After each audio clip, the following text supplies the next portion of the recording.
kann schweben und die ganze Welt von hoch oben sehen.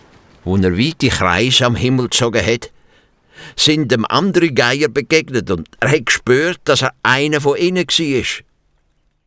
Plötzlich sind die Geier in die Tiefe gestürzt, um ein Geiermahl zu sich zu nehmen.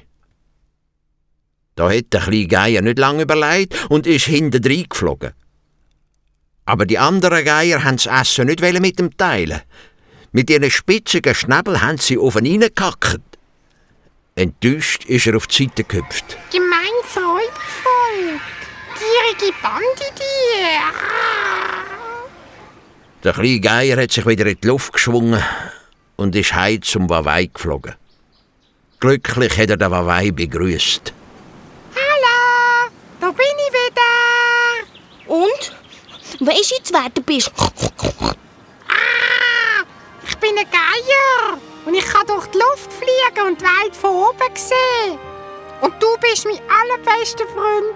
Wir passen gut zusammen, gell?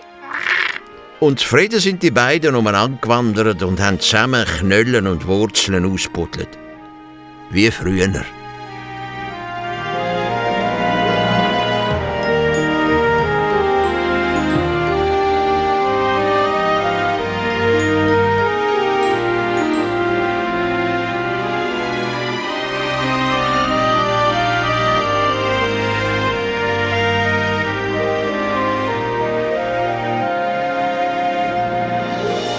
Wenn wir ganz oben auf dem Baum sitzen, können wir die Welt von oben sehen. Aber wir sehen nicht komisch aus. Wie man aussieht, ist nicht so wichtig. Wichtiger ist, dass man sich zu helfen weiss, wenn es darauf ankommt. So wie Greta Gans.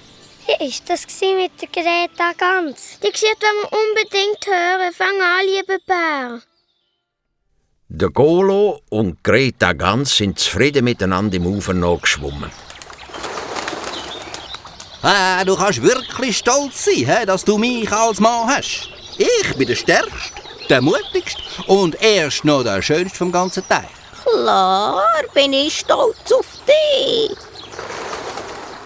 Die beiden sind aus dem Wasser gestiegen und Richtung Wald gewatschelt.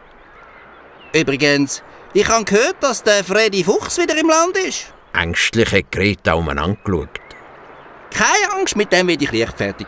Ich verpasse dem ein paar Schnabelhiebe und klübe mein Füdli, dass man sein Gejaule bis auf Afrika hören kann.